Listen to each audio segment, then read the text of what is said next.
My Westie's breath is bad, bad, bad. Like clear the room bad.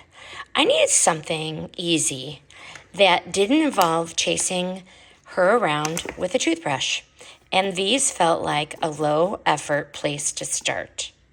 These are the brush free daily dental chews. This is what it looks like. Soft yet hard. And the pup actually eats them without hesitation, no bribing required. And my dog gets her teeth cleaned regularly, but breath improvement she needs help with, okay? And so for starters, I used one of these every couple days because I didn't want any tummy issues and no problem at all. Now she gets one of these regularly, easy habit, and takes zero effort.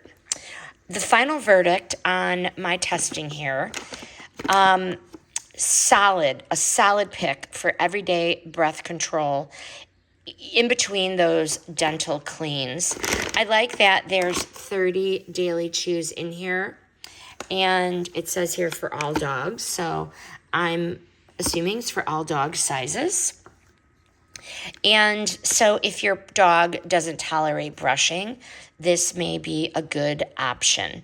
So if your dog's breath is embarrassing like mine is, this is an easy upgrade to try. Highly recommend the brush-free daily dental chews.